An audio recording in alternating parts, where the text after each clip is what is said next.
4장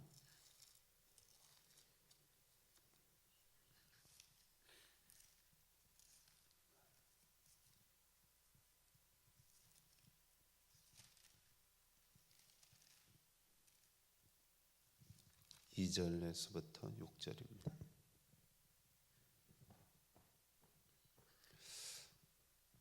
기도를 계속하고 기도에 감사함으로 깨어있으라. 또한 우리를 위하여 기도하되 하나님이 전도할 문을 우리에게 열어주사 그리스도의 비밀을 말하게 하시기를 구하라. 내가 이 일 때문에 매임을 당하였노라. 그리하면 내가 마땅히 할 말로써 이 비밀을 나타내리라. 외인에게 대해서는 지혜로 행하여 세월을 아끼라. 너희 말을 항상 은혜 가운데서 소금으로 맛을 냄과 같이 하라. 그리하면 각 사람에게 마땅히 대답할 것을 알리라. 아멘.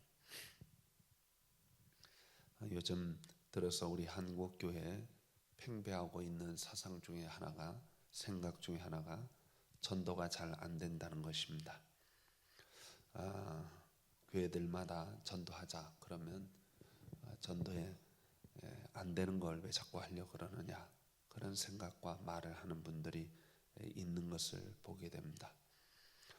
어찌 보면 교회마다 점점 패배의식에 사로잡히고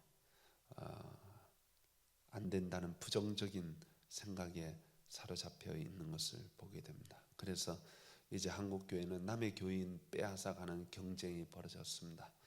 안 믿는 사람 예수 믿게 하기는 참 어려우니까 남의 교인을 빼앗아 와서 우리 교회를 더 크게 하자. 그래서 부익부 빈익빈 현상이 일어나서 큰 교회, 설비도 잘 갖추어주고 또 교인들에게 서비스도 잘하는 교회는 점점 더 커져가고, 가난한 개척교회나 연약한 교회들은 점점 더 연약해져 가고 있는 것 같습니다. 요 근자에 들어서는 개척교회 했는데 부흥했다 하는 이야기를 듣지 못합니다. 교인들도 이제는 아주 약아서 개척교회는 안 가요. 큰 교회, 좋은 교회, 나한테 서비스를 잘 해주는 교회, 그런 교회만 찾아가는 것입니다. 이러한 사고방식을 가지고 신앙생활 하는 오늘날 이 시대에 하나님 복음을 다시 들고 나아가 복음 전파해야 된다 하는 이 메시지는 참 어렵고 힘든 메시지이기도 합니다. 제가 청년 시절 교회마다 기도할 때마다 기도 중에 빠지지 않고 기도하는 것이 북한의 문을 열어주세요. 또 중국의 문을 열어주시고 소련의 문을 열어주세요. 저 공산권이 빨리 문을 열어서 예수 믿게 해주세요 하는 것이 우리들의 기도였습니다. 저는 그때 당시 그런 비판적인 생각을 했습니다. 공산권 문이 무슨 열려지기를, 뭘 열려지겠느냐, 말도 안 되는 소리다. 저거는 저 주계장막 철회장막이 어떻게 무너지겠느냐, 저 사람들은 안 무너질 거 알면서도 괜히 형식적으로, 정말 폼나잖아요. 기도할 때 공산권 소련을 위해서, 중국을 위해서, 북한을 위해서 막 기도하니까 참 기도가 대단히 스케일이 커 보이는 것입니다. 그러나 사실 열리지 않는 곳에 가서 복음을 전파할 일도 없고 그저 우리는 엎드려서 기도만 하면 되니까 얼마나 인간적으로 생각할 때는 쉽고 편해요. 선교 헌금할 일도 없고 그냥 하나님 문만 열어주세요. 아직 문이 안 열려서 못 가고 있습니다. 그렇게 기도했습니다. 그런데 놀라웠게도 하나님은 그 기도를 들어주셨습니다. 그리고 공산권 문을 활짝 열어주셨습니다. 모두들 불가능하다고 생각했을는지 모르지만 하나님은 불가능을 가능케 해 주셨습니다.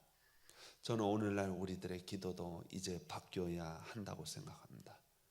하나님이 공산권 문도 열어주신 그 하나님이 오늘날 닫힌 문이 하나 있는데 우리 성도들의 마음 문입니다.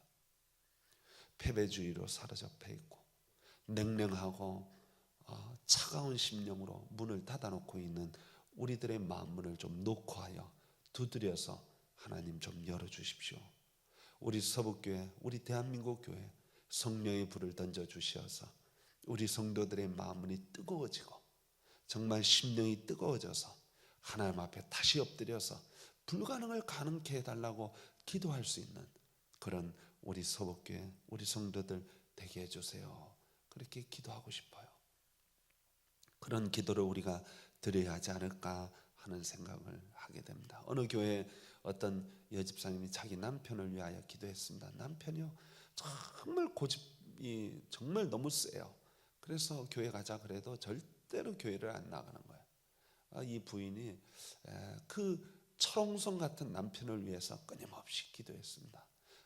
계속 기도하면서 하나님 우리 남편 마음을 좀 녹여주세요 하고 간곡하게 기도했는데 어느 날 뜬금없이 남편이 나 오늘 아침에 일찍 일어나서 뭐 세수도 하고 양복도 하고 아니 당신 뭐 어디 갈 일이 있어? 아니 나 오늘 당신 따라서 교회를 가려고.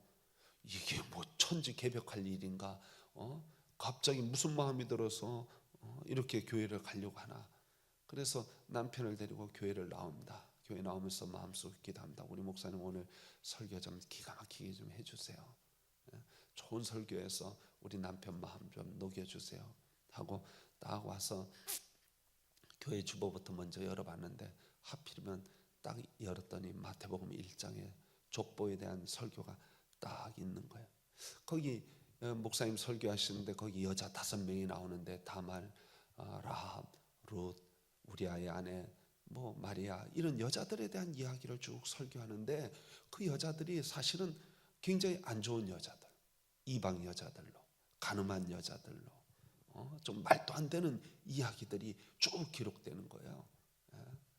그러니까 이 여집사님이 아이고 오늘 이제 완전히 끝났구나, 이제 두 번 다시 이제 교회를 안 가겠구나 그런 생각을 했는데 남편이 교회를 갔다 오고 나서 여보 어땠어요 하고 떨리는 마음으로 남편에게 말을 했더니 남편이 하는 말이 뭐 예수 믿어봐야 되겠네. 아니 당신 도대체 오늘 설교에 뭘 은혜 받아서 그렇게 예수 믿어봐야 되겠어 하고 말하는가. 그랬더니 아니 그런 못된 여자들도 다 예수를 믿었는데 나도 한번 믿어봐야지 그랬다는 거예요. 세상에 어떻게 이런 일이 있을 수 있을까 생각했는데 그렇습니다. 우리가 볼 때는 인간적으로 생각할 때는 참 좋은 설교 하면은 구원받고 예수 믿고 구원받을 것 같지만은 그렇지 않아요. 하나님이 마음 문을 열어주시지 않으면 아무리 좋은 설교를 들어도 마음이 뜨거워지질 않아요. 마음에 하나님을 받아들이지 않아요. 근데 아무리 안 좋은 설교를 해도 하나님의 마음 문을 열어주시면 그 마음의 생각이 바뀌어지는 거예요. 예? 뜻이 바뀌어지는 거예요. 재미없는 설교고 특출나지 않은 설교고 어떻게 보면 가시 같은 설교인데도 마음 문을 열어주시면 그 설교가 은혜가 되어지는 것입니다. 제가 역사에 참 관심이 많습니다. 그러면서 제가 역사책을 늘 끼워놓고 늘 보고 있는데 특별히 한국 교회사 역사를 살펴보면 우리 초대교회 한국 초대교회 위대하신 목사님들 계십니다. 정말 존경할 만한 목사님 주기철 목사님, 손양원 목사님, 길선주 목사님 뭐 위대하신 목사님들이 많습니다. 그런 목사님들 이야기를 쭉 읽다가 그 목사님들 설교집을 제가 읽게 되었습니다.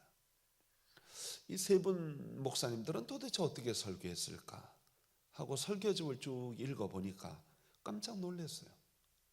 왜냐하면 그 설교가 저희들이 배운 설교학 시간의 설교하고는 좀 달랐어요. 우리는 신학교에서 배우기를 성경을 문법적으로 역사적으로 잘 해석해서 그것을 교인들한테 잘 전달해야 되는데 옛날 목사님들 설교를 가만히 읽어보니까 알레고리컬한 설교가 참 많은 거예요. 다시 말하면 비유적인 설교가 참 많은 거예요. 제가 신학교에 다닐 때 비유적인 설교는 하지 마라. 비유적인 설교는 코에 걸면 코걸이, 귀에 걸면 귀걸이가 되니까 그거는 바른 설교, 성경 해석 방법이 아니다라고 저는 배웠어요. 그건 객관성과 논리성을 상실한 설교다. 그런데 놀라운 사실은 그러한 시대에 그 목사님들이 비록 우리가 배운 그런 역사적이고 문법적인 해석을 하지 않아도 비유적인 설교를 하고 이연령 비연령식으로 그냥 그 상황에 맞게 예를 들어서 성경에 뭐 물이 나왔다. 그럼 뭐 성령, 예? 무조건 성령 다. 물은 성령이다. 막 이렇게 해석을 하고 뭐 그런 식으로 성경을 해석해서 설교하는데 놀라웠게도 그 시대에 성령이 역사하셨다는 거예요. 하나님이 역사하셨다는 거예요. 설교가 좋아서 하나님이 역사하셨느냐? 그렇지 않더라는 거예요. 예? 설교를 잘해서 성령이 역사했느냐? 그렇지 않다는 거예요. 하나님께서 비록 좀 부족하고 연약해도 하나님이 그들을 사용하셨다는 것이죠. 하나님이 그 시대 사람들의 마음을, 하나님이 그런 설교를 통해서도 마음문을 열어주셨다는 거예요. 아무리 좋은 설교하고 아무리 좋은 성경 해석을 해도 하나님이 마음문을 열어주시지 않으면 그것이 다 튕겨나가는 거예요. 아무 쓸모가 없는 거죠. 사실 전도라는 게 뭡니까? 전도는 굉장히 무식한 겁니다. 고린도전서 2장에 보면 전도의 미련한 방법이라고 말하고 있습니다. 왜 미련합니까? 사람들이 이해 가능할 수 있는 방법으로 전도가 되는 게 아니라는 거예요. 지식이나 이론으로 되는 게 아니라는 거예요. 잘 논리적으로 설명하면 사람들이 그걸 잘 듣고 아 그렇구나 하고 깨닫고 예수 믿게 되는 게 아니라는 거죠. 하나님 마음문을 열어주셔야 전도가 되는 거예요. 그래서 우리 보고 전도할 때 무슨 특별한 기술을 쓰라는 거 아닙니다. 특별한 논리를 쓰라는 게 아니에요. 그냥 어떻게 보면 무식한 방법이지만 예수 믿으세요. 뭐 난데없이 예수 믿으세요. 그런 말 속에서도 하나님이 역사하신다는 거예요. 그 하나님의 역사를 이끌어낼 수 있는 가장 좋은 방법은 전도 방법을 배우는 것이 아닙니다. 전도학을 배우는 것이 아니라 기도하는 거예요. 하나님, 저들의 마음문을 열어주세요. 하나님, 내가 전하는 이 미련한 방법, 내가 이 전하는 이런 미련한 말을 하나님 사용해 주세요. 실력도 없고 능력도 없고 부족하지만 그러나 하나님 내 입에 파수꾼을 세워주세요. 기도하는 거예요. 여러분 전도하면서 논리 싸움하지 마세요. 말싸움하지 마세요. 예?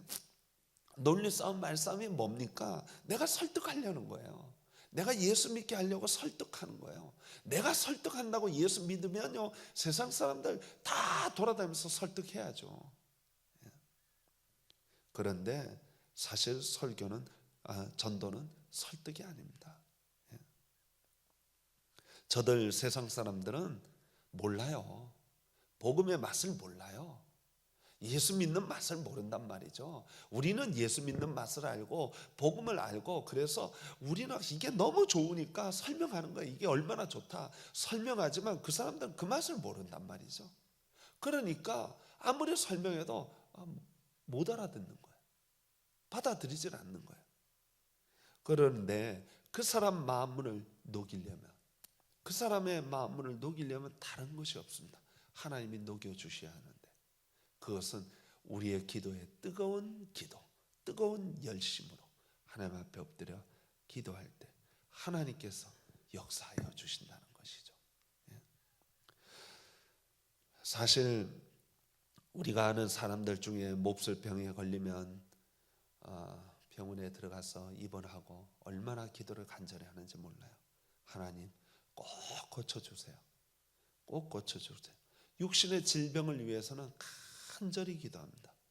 여러분 도로가 아무리 복잡하고 막혔다 할지라도 뒤에서 소방차가 뭐 구급차나 소방차가 막 엥 하고 오면은요 모든 차들이 다 비켜줍니다. 내가 구급차나 소방차하고 달리기 경쟁을 해서 못 따라갈 것 같아서 비켜주는 게 아니에요. 그것은 내 문제보다도 더 급한 문제를 갖고 있는 사람, 내가 지금 가야 할 길보다 훨씬 더 중요하고 중요한 일이 있기 때문에 그 차를 위하여 우리가 다 비켜주는 거예요. 그것은 바로 생명이 걸린 문제예요. 생명이 걸려있는 문제 앞에서는 내가 사업에 바쁘다, 내가 뭐 일이 바쁘다, 이거 아무 소용없어요. 생명이 제일 첫 번째예요. 교회가 복음 전도하는 사역은 다른 게 아닙니다. 생명에 관련된 사역입니다. 분초를 다투는 긴급한 문제고 중요한 문제입니다. 교회에 여러 가지 문제들이 있어요. 교회에 다른 중요한 일들이 많아요. 교회 프로그램도 해야 되고 교회도 운영해야 되고 여러 가지 일들이 많아요. 그런데 교회 가장 본질적으로 생명을 걸고 다투어야 할 문제가 무엇일까요? 그건 전도하는 문제예요. 생명을 구원하는 문제예요.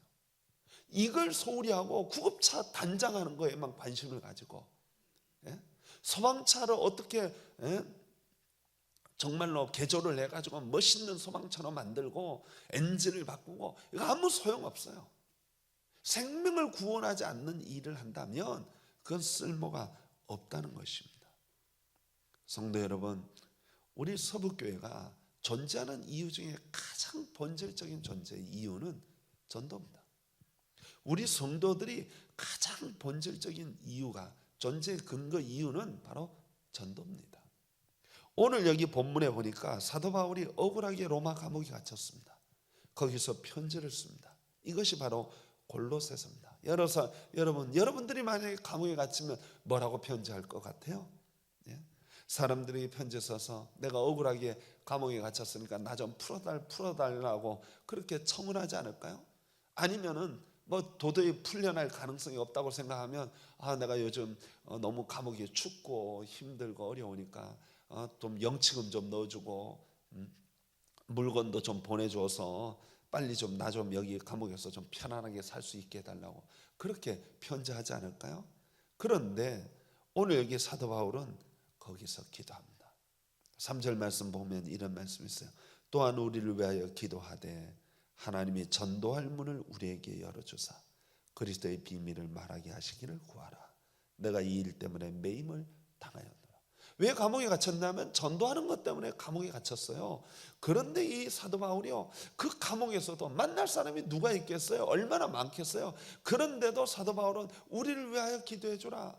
돈 갖다 주지 않아도 좋다, 다른 거 안 해도 좋다, 다 우리를 위해서 기도하는데 뭘 위해서 기도하냐? 전도할 문을 활짝 열어달라. 여기서도 전도하게 해달라고 기도하라는 것입니다. 사도 바울은 어디를 가든지 하나님 복음 전파하는 일이 자신의 생명과도 같이 귀하게 생각했습니다. 무엇을 하든지 복음 전파하는 일에 힘썼던 거예요. 장사하는 사람들은 어디 가서 한복 잡을까 그 생각해요. 늘 어디 가서 돈 좀 벌어볼까. 총선에 나오는 사람들은 뭘 생각해요? 민심에 동의하여 어디로 흘러가는가? 내가 어떻게 해야 좀 표를 얻을 수 있을까? 무릎을 꿇으라 그러면 내가 무릎도 꿇겠고, 절을 하라 그러면 내가 절도 하겠는데 표 좀 얻을 수 없을까? 그래서요, 제가 국회의원 선거 나오는 사람들 보니까요, 별짓을 다 해요. 별짓을 다 해요. 돈을 막 몇십억씩 뿌려요. 성도 여러분, 우리가 관심을 가져야 할 부분은 어디에 있을까요? 저와 여러분들이 가져야 할 관심은 바로 예수 그리스도를 전파하는 것이 우리의 관심이 되어야 합니다. 2차 세계대전이 끝난 후 독일 고백교회의 대표적인 목사님이 마르틴 니멜러라는 목사님이 계셨습니다. 이 독일 고백교회의 이 니멜러 목사님은 히틀러의 저항 운동을 했던 위대한 목사님 중에 한 분입니다. 이분이 2차 세계대전 책임 백서라는 것을 발표했습니다. 그 글이 굉장한 논쟁을 불러일으켰어요. 이 니멜러 목사님은 2차 세계대전 동안 독일 고백교회나 모든 교회들이 히틀러 앞에 굴복하고 하이 히틀러 하면서 히틀러한테 충성을 맹세했지만 이 니멜러 목사님은 감옥에 갇히면서 계속해서 독일 이 히틀러에 대하여 저항 운동을 했습니다. 그런 그분이 2차 세계대전 백서에서 뭐라고 얘기하냐면 히틀러에 대한 비방은 하나도 없었어요. 히틀러에 대한 비방보다 독일 고백교회와 독일의 그리스도인들에게 책임을 묻는 거예요. 사람들은 히틀러에 대해 비판하지 않는 것에 대하여 이상하다는 거죠. 당연히 히틀러에게 책임을 물어야 되는데 그 책임을 히틀러에게 묻지 않고 교회와 그리스도인들에게 묻는 것은 이건 맞지 않는 거 아니냐 하고 니멜러를 공격했습니다. 니멜러는 돌아다니면서 하나님 복음을 전파하며 여러 차례 간증을 했는데 그가 이런 간증을 했습니다. 저는 그동안 7차례 똑같은 꿈을 꾸었습니다. 그것은 제가 주님의 심판대 앞을 통과하는 꿈이었습니다. 그런데 한번 제가 심판대 앞에서 주님의 질문에 대답을 하고 지나가는데 뒤에서 제 바로 뒤에서 한 사람의 목소리가 들리는데 아주 귀에 익은 목소리였습니다. 예수님이 너는 왜 나를 믿지 않느냐 하고 물었는데 그 사람 하는 말이 아무도 저에게 예수 그리스도를 증거하는 사람이 없었습니다. 그래서 누군가 하고 뒤를 딱 돌아보니까 그 사람이 바로 아돌프 히틀러였습니다. 그때 그 꿈이 그것을 보고 바로 깨어났습니다. 그리고 그 꿈을 꾼 것을 계기로 해서 내가 정말 변화되었습니다. 내가 2차 세계대전 기간 동안에 히틀러를 죽이려고도 하고 히틀러를 미워도 하고 히틀러만 없으면 우리 독일이 정말 괜찮을 텐데 하고 히틀러를 미워하고 증오만 했지 단 한 번도 히틀러를 전도하려고 생각해 보지 않았습니다. 그가 죽기를 위하여는 수도 없이 기도했지만 그가 구원받기 위하여는 한 번도 기도하지 않았습니다.